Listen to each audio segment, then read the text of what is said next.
Bienvenidos a la Daily Hustle. Soy Enrique Byrnes y presidente de mejor cerveza.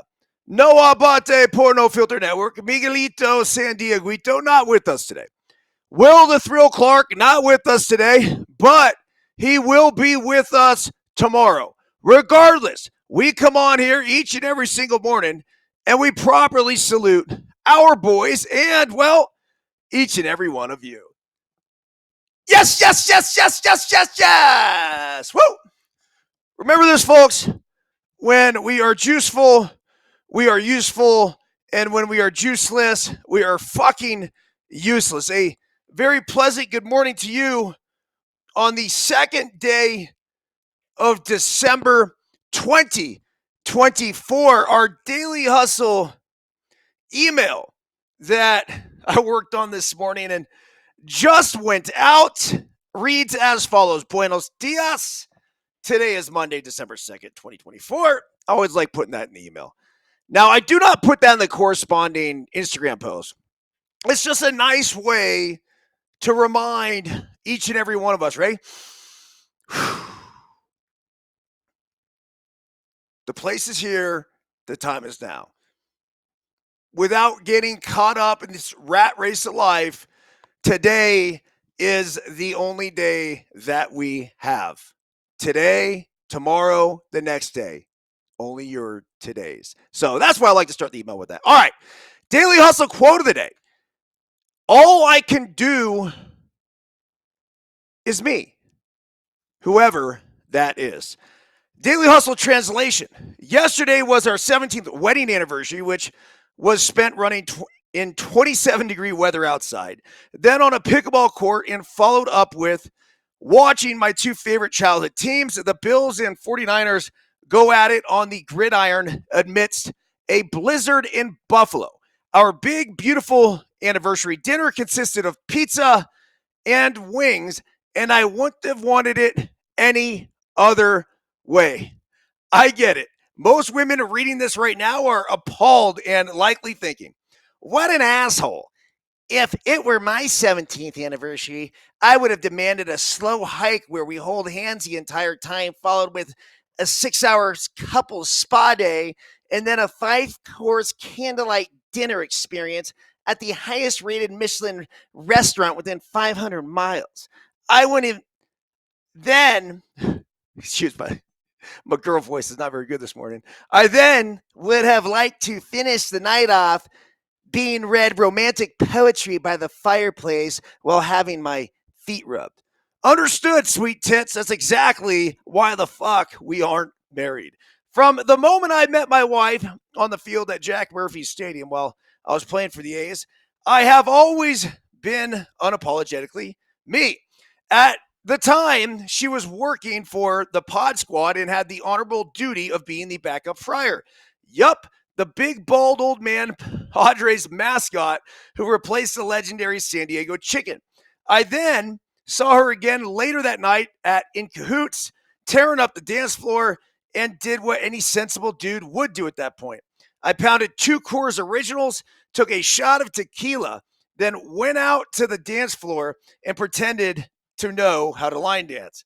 A few years later, we were married, and now 17 years from that day, we are still together doing our best to raise 3 productive members of society while also doing what we can with what we have where we are to make ourselves and each other happy.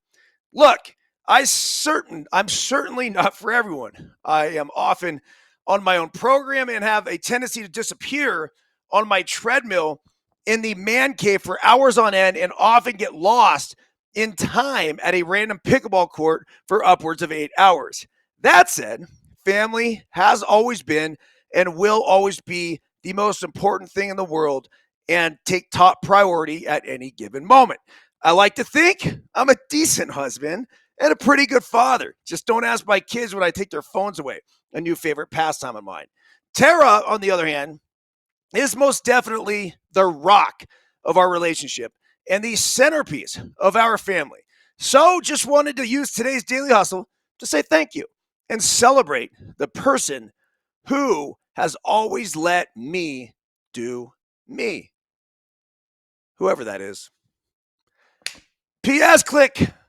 Pick below for IG post and blue link below for today's Deuces Wild Daily Hustle podcast on No Filter Network. Okay, so as far as this podcast is concerned, by the way, if you're listening on the Deuces Wild feed, great. We will be here for your viewing and listening pleasure. If you're listening on the Daily Hustle feed, we just got that cranking again. So thank you very much for joining at both spots. If you could leave a review, either place you are, we greatly appreciate it. And then same thing if you're watching this on No Filter Network's YouTube channel. The more exposure we get, the better. And once again, we greatly appreciate it. And we also greatly appreciate our title sponsor, Bet Online, the number one online gambling destination for all the latest news, scores, odds, predictions, whatever. We have it for you at Bet Online. If you wanted to take the Buffalo Bills over last night in the snow against San Francisco, that number on my action site was 44.5. 45 points were scored, 35-10. That's called winner, chicken dinner. Now, Giuseppe Pepe Manuele, he had it at 45.5. That's called unlucky loser. But Pepe, hey, the over certainly was the right play on that one. So thank you to our partners, Bet Online, the number one online gambling destination. Let's get into a few things. I got to go pick up my daughter. So I don't have a ton of time here this morning. It's actually now this afternoon. But I came across this article. It's fascinating. The title of the article, "The Golden At-Bat Rule Could Give MLB a New Shine, but is it worth it?" So I'm like, oh, wow. Wait, hold on a second. Is this what I think it is? The Golden At-Bat Rule. I'll start with the article, and then I'll get into my sentiments about this. When the commissioner of baseball speaks, we listen. So, and this is by Jason Stark, by the way. So we were listening a few weeks ago when Rob Manfred stopped by the podcast of Puck's John Orand and dropped this giant breadcrumb about a rule change that seems like it might be coming someday to a ballpark near you and a mobile device even closer to you. There are a variety of rule change ideas that are being talked about, Manfred said. One of them, there was a little buzz around it at an owners meeting, was the idea of a golden at bat. Okay, the golden at bat. What the heck is that? That's what you're thinking, right? I can help you. First off, it's not to be confused with the golden goose, the golden retriever, or even the golden arches. It won't set you up for life, bark at the mail truck, or add 1,500 calories to your digestive system in the next 7 minutes. But it is an idea that would change everything about how baseball works. The ultimate team sport has always worked. So what the heck is it? I've been asking the question and others about the rule idea for months. So let's try to explain every golden little thing about it, not to mention how it's likely to be received by players, front offices, and the baseball gods. Okay, what is the golden at-bat? What if a team could choose one at-bat in every game to send its best hitter to the plate, even if it wasn't that guy's turn to hit? That's the golden at-bat concept in a nutshell. Say there are 2 outs in the 10th inning in October. The Yankees and Guardians are tied. Does this ring a bell at all? Of course it does. But in the alternate October universe, it's not Juan Soto who is due up. It's, let's just say, Oswaldo Cabrera. Except the Yankees say, no. We're going to use our golden at-bat here and send up Soto. Then home run magic happens. You guys getting it? You understand this concept? It's fucking brilliant. This is baseball utilizing It's stars. One of the things about baseball is that it is an ultimate team sport. The absolute very best player in the game can only impact about 10 games. 10, that's it, in a 162 game season. But if we are able to use the golden at-bat rule, then all of a sudden, I think your star players are going to be able to directly impact the game on a nightly basis. And on top of that, that's what the fucking fans want to see. They want Juan Soto up in that situation, right? You want Bryce Harper up in that moment with the game on the line. Mookie Betts, Freddie Freeman, Shohei Ohtani. I don't know how, when, or why they're going to use the golden rule, but the Dodgers would have plenty to choose from. I think a lot of it would come to who's hot. I'm sure there was a time where the Yankees for sure would have gone with Aaron Judge even over Juan Soto as the golden at-bat guy. But what this is really doing is what you're already able to do in other sports. In basketball, game on the line, MJ is getting the ball. Kobe is getting the ball. Period. Slam dunk. No one's even thinking about it, right? These are the guys you want with the ball in the last minute. Same thing in the NFL. Look, I want the football in Josh Allen's hands, period. The quarterbacks there, they get to do that. If they want to throw the ball to whoever that receiver is, Jerry Rice, Randy Moss, onward to the ultimate superstar, well, football teams get to decide that. Well, in baseball, you don't have that option. You don't have that choice. But what if we did? Oh, it would be fucking great. So the question then becomes, how many times can you use it? And I think you start with one. And talk about a managerial decision. I mean, wow. Because I just about guarantee you the Yankees would have already used theirs in the first 9 innings. So if you got up to that Juan Soto situation and say Juan Soto wasn't the guy coming to the plate, well, guess what? You go ahead and you wouldn't have that, so you'd have to hit for whoever. So you'd want to try to hold on to it as long as possible. Same sort of thing with Freddie Freeman coming up in the situation in which he came up. Now, let's not forget they walked Mookie Betts right before that. So what would be really fascinating is this.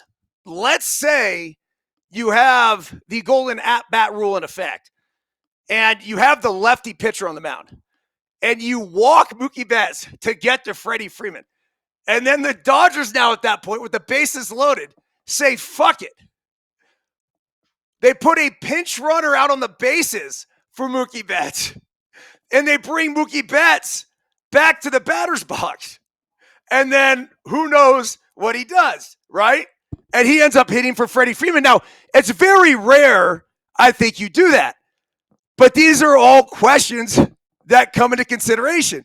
And like Jason Stark says, you're fucking with the baseball gods a little bit. I get it, right? Right guy, right spot. But these days, it's all about percentages and playing your percentages. And so if that's my best matchup in that moment, that's the guy I want coming up. I love this idea. And we'll be wholeheartedly rooting for it going forward. This is probably, but besides the automated umpire calling balls and strikes, this is probably the number one rule I would implement. I believe that wholeheartedly in it. Okay, moving on. I got some Rosenthal notes here about free agency.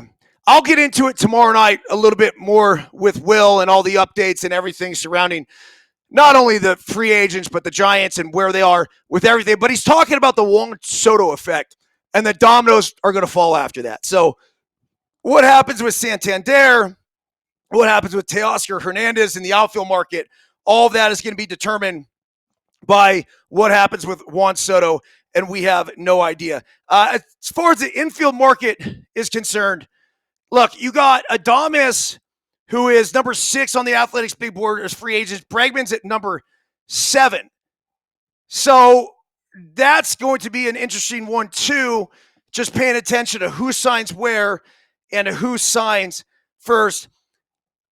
I'd like to see Bregman stay in Houston. That's just me. I don't know. I kind of got a feeling this guy might be ready for a change, but I think the Astros can ill afford to lose him. So if the Astros do lose him, I would make sure that they're not outbid. If you lose him, you lose him. There's nothing you can do, right? But if you lose him because you're outbid, no fucking chance. All right, and then as far as the starting pitching market is concerned, look, you had Blake Snell on the board. He's kind of set the tone. So we'll see now. I mean, because now you got Corbin Burns. He's number 2 on the big board. Max Fried, Jack Flaherty, Sean Manaea, Nathan Eovaldi, all in the top 15. So that should come together here shortly as well. Okay, NFL scores from yesterday. And actually, I mean, we could go the week, but let's just focus on ayer. This was so fun to watch, by the way, that Bills-Niners game last night. I've talked about this. I talked about the podcast on Saturday. Grew up a diehard Niners fan. Latched on to Buffalo as I'd call them a second team, but it was like as my co-number 1 team. Had the Bills starter jacket when I was a kid, the whole bit. Just loved the red helmets. And then got to watch them go to all those Super Bowls and Jim Kelly and Thurman Thomas, Cornelius Bennett, Bruce Smith, Andre Reed, James Lofton. You guys get the picture, right? And so I actually went to that game. So last night before they started the Sunday Night Football game, they had Steve Young on there and Jim Kelly on there. And they talked about the game that happened, I think it was 1992, in which the Bills ended up winning, I think it was 38-35. But I was at that game sitting in section 22 at Candlestick Park with my dad. Just one of the cooler experiences of my life. And it certainly is for my young life, right? And I remember this. I remember watching the game much like I watched the game last night. And I know this sounds weird, but you legitimately can root for 2 teams. And I was rooting for offenses last night. I was rooting for the Niners to score. I was rooting for Purdy. I was rooting for Kittle. I was rooting for McCaffrey before he got hurt. Oh, that just breaks my heart. And then obviously I was rooting for the Bills and them moving the football, whether it was Allen or James Cook. Dalton Knox had a big game. Like it was really, really super cool to watch. And then the play that Allen fucking made. I mean, this was backyard football at its best. And if you're a football fan and you don't like Josh Allen, there's something wrong with you. There really is, because this guy represents everything that's right with the game of football. He's not perfect. That's the difference between him and Tom Brady. Tom Brady was like a perfectionist. Josh Allen is just a fucking football player, man. And he goes out there and he figures out how to make plays. And the throw to Amari Cooper, then back to Josh Allen, totally impromptu. Allen said, he's like, I threw a shitty ball and I was worried about it getting picked off or batted down. So I just kind of followed up like I would follow up a missed shot. And that's when Cooper and Allen, boom, locked eyes, pitched it back to him, full extension, quarter of the end zone, on the pylon. That's everything that's right with the fucking NFL. That's everything that's right with football. It was awesome to watch. So, huge win by the Bills last night, 35-10. Like I said, going into the game, this was not a must win for the Bills. It's a must win if they want home field advantage, which they do. They want home field advantage. They want the bye. That's their easiest path to New Orleans for the Super Bowl. But they didn't have to have this. They clinched the fucking AFC East last night. I mean, I don't know how many weeks we have to go, like 5 weeks left at least in the season, maybe even 6. And you have the Bills, who were crowned AFC East champions. As far as the Niners are concerned, I won't say they're likely done. The NFC West sucks. It's not great. I'm not buying into fucking Seattle. Certainly Not buying into Arizona. They blew that shit yesterday. The Rams are meh. So if the Niners can figure out how to tread water, I just don't think they have the guns to do anything in the postseason. Now, they're not better than Detroit. They're not better than Minnesota. There's no way they'll get by either of those teams. They're not better than Green Bay right now at this point. So even if you do make the playoffs, like, where are you going? You're just not going anywhere. A lot of it's the injuries. Bosa out, McCaffrey out, Ayuk out. It's just not going to happen. Okay, scores from yesterday.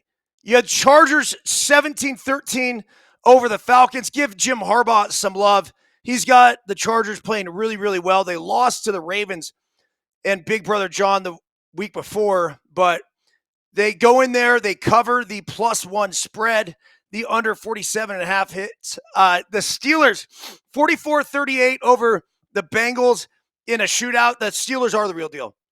Yeah, I'm not concerned about the Steelers. Say if I'm in the AFC, I think you got the Chiefs, you got the Ravens.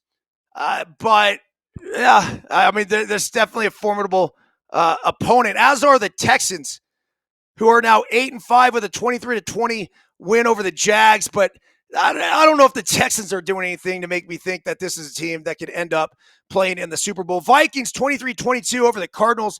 They go to 10-2. The Cardinals fucking blew it. I mean, they had this thing in the bag. The Vikings are a much better football team. Finally showed up late. Sam Darnold and company. Colts 25-24 over the Patriots in a game. Seahawks 26-21 over the Jets. And are you kidding me? I mean, Aaron Rodgers and the Jets, just wow. I was gonna say you start feeling bad for him. I don't feel bad for him at all. I just don't. I mean, you look at what went down. I can't. The whole firing of their head coach earlier, and when Rodgers punked him on the sideline, and then he was fired not long after that. Robert Saleh, whatever, like that. The whole thing stunk. It was not a good look, and I think the Jets are basically getting everything that they deserve. And I mean, they were up 14-0. They're up again 21-7, and they somehow fucked this up against the Sea Chickens. Commanders back on track. Jaden Daniels, a big day, 42-19 over the Titans. That's good. They beat the teams they should beat. That is important. The Bucs 26-23 over the Panthers. I believe that one ended in OT. It did, or it's 26-23 Bucs. Panthers fumbled late, and the Buccaneers took advantage of that. Bucs are 6-6. Panthers 3-9. The Rams 21-14 over the Saints, so they're at 6-6. The mediocre NFC West continues. The Eagles, yeah, that's a team to be concerned about. They're 10-2 now. They beat the Ravens, who are 8-5, and then the Bills last night, of course, 35-10 over the San Francisco 49ers. Today we have the Browns at the 7-5 Broncos. Whoever thought the Broncos would be 7-5? I mean, I said 500 team at best, I guess. But here they are. They're 6-point favorites at home against a Browns team that had high expectations going into this year, and of course have not fulfilled those. So that's a look around the NFL. The one thing I wanted to bring up, this article here, is fantastic. So if you're like me and you're sitting at home last night and you're very comfortable, 70-degree house on a couch with a glass of vino in your hand, pizza, wings. Yes, it was my anniversary, and all of that was my big anniversary dinner, as I mentioned in the Daily Hustle. I don't think there's another football game that I would have rather watched. I also had a flashback to 2 years ago when I was in Buffalo at a game between the Dolphins and the Bills with Giuseppe Pepe Manuele, with Colton, my kid, and it was one of the coolest fucking experiences of my entire life. The snow, the snowballs, same sort of situation, weather-wise, as last night. As a matter of fact, I was going to go to this game last night. meet up with the Buseys, meet up with Pat O'Connell, Buffalo Bills fans, no filter investors. I was all in. Couple different reasons. Number one, I got a pickleball tournament next week, so I'm going to be gone then. Number two, Colton couldn't go. I do like sharing experiences, so would have felt a little bit better about it. Number three, we didn't even think Purdy was going to play. The 49ers have been struggling, but this was a game I wanted to be at, right? Regardless, I sat there. I'm like, there's no two teams I'd rather watch. Like, this is my heaven in a lot of ways. Well, as I'm watching it, now you see the 49ers, they come out with all this fucking juice, man. Do you guys notice that? Like, when they came out on the field, they were pumped. They were getting at, like, just boom, offense, defense, all of it moving, shaking. Like, they looked really, really fucking good. McCaffrey running the football. And you could tell they just loved being there. And then you had the Bills and you had the Bills fans. Well, look, when you go into opposing stadiums, and I think Tara could probably explain this best, but we go in to play the Yankees, we go in to play the Red Sox, we go in to play the Angels, whoever it was back in the day, we go in to play the Minnesota Twins. And I love to get her breakdown on it because she does analyze each of these fan bases and stadium experiences. When you go as a significant other or a wife, you get treated a certain way. And when you're donning the colors of the other team, sometimes it could get really, really fucking ugly. A lot of times, they're rivalry games, right? So it's Yankees, Red Sox, and Giants, Dodgers, and everything else. And it's when you put on the other team's colors and you go into that stadium, it becomes the like, sort of thing. I could tell you from going to Buffalo and going through that experience when they played one of their rivals, they played the Dolphins, and Giuseppe Pepe Manuele was with me, who was a Dolphins fan, wearing the Dolphins gear. They loved it. They didn't give a shit. They just thought it was like, did he get shit talked to? Of course. But it was all in good love and fun. And it was like, hey, man, how's Miami? And like, even though he lived there at one point. That's why he loves the Dolphins. But it was just cool to see the interaction between the home team and opposing team's fans. And so last night, you had George Kittle's wife. She went to Highmark Stadium, home of the Buffalo Bills, and she makes a quote-unquote honest admission about the Bills stadium after the 49ers lost. This article is from Rex Vias. He says, San Francisco 49ers star tight end George Kittle has been in the NFL for quite some time now. In fact, the 2024 NFL season is his 8th in the pros. But it was only on Sunday that he was able to bring his talents to Highmark Stadium, which has been the home of the Buffalo Bills since 1973. While the snowy conditions on Sunday did not make for suitable atmosphere for football, Kittle's wife, Claire Kittle, seemingly loved the experience. Quote, in 8 years, George has never played in Buffalo. There are very few stadiums that I have left to experience, and I'm happy to report this one did not disappoint. It felt very Midwest, and I loved it. Claire wrote in an Instagram story post, which also included a photo of her and her hubby. Given the extremely cold forecast for the game between the Niners and the Bills, Claire made sure that she wore just the right outfit for her trip to Orchard Park. Unfortunately for the Niners, their offense froze as well in the 35-10 loss to Josh Allen. The Bills, San Francisco, compiled 239 yards from scrimmage and went 3 for 10 on third down. The 49ers committed 3 turnovers to none by Buffalo, which had its way with the San Francisco defense all night long. As for George, he only recorded 7 yards on a catch and 2 targets in a forgettable performance.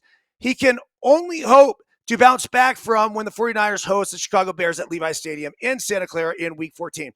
So there was an image of George Kittle at the end of the game, and he was sitting by himself on the bench as the field was clearing. And then he kind of pops up. It's like, does this little thing. I don't know what it was, but he does this thing. It was fucking cool, man. It was one of those moments, and I know because I've been there before. It has happened to me at Yankee Stadium. It's happened to me at Wrigley Field. It's happened to me at Fenway Park, where you go into a place and you just take in the moment, and it's bigger than you. Sure, Kittle would have loved to have had a better game. He would have loved to have had the 49ers win. But sometimes it just doesn't happen. But this is a guy that, I don't know, in a lot of ways, I feel like I'm kindred spirits with. He not only plays the game with a passion, energy, and effort that I wholeheartedly respect, but it seems like he has a zest for life and lives his life in the same sort of way. And so when I saw Kittle do that, it all made sense. And then I saw this article about his wife and what she had to say, and I imagine, her and George went back and forth. So even leaving that, George is like, fuck, that was cool. That was really, really cool. And his wife obviously had the same sentiment. So kudos to not only Highmark Stadium, the employees, but really the fans. This is a representation upon the entire Buffalo Bill fan base who, of course, they wanted to kick the Niners' ass, and they did, but they also know how to respect their opponents. And just some of the best people that I've met in my life are from that region of the country. I say apples don't fall far from the trees, say whatever you want, but maybe it's one of the reasons why I've always loved Buffalo. And I've always been a fan of the Bills. So last night was just really, really cool. Okay, now that I'm late, John Davis, thanks for the anniversary wishes, man. I got to go pick up Chloe. I got pickleball this afternoon. We will be back on tomorrow morning. Daily Hustle. I feel like I'm on a pretty good roll right now. I actually did a Saturday Daily Hustle as well. If you're listening on Apple, if you're listening on Spotify, please leave a review. 5 stars if you're feeling generous. Again, we go into 2 feeds. We go into the Daily Hustle feed as well as the Deuces Wild feed. So download both of them, subscribe to both of them. The Deuces Wild with Thrill that we do on Tuesdays only goes into the Deuces Wild. So regardless, thank you guys. The podcast is growing. We are actually in the process of pulling some more sponsors on board, which is pretty cool, which will allow us to keep rolling and crushing this thing and try to keep food on the table out here at the Byrnes household. So everyone have a fantastic day. A lot of love. And yes, honey, happy anniversary. That's it. See ya tomorrow.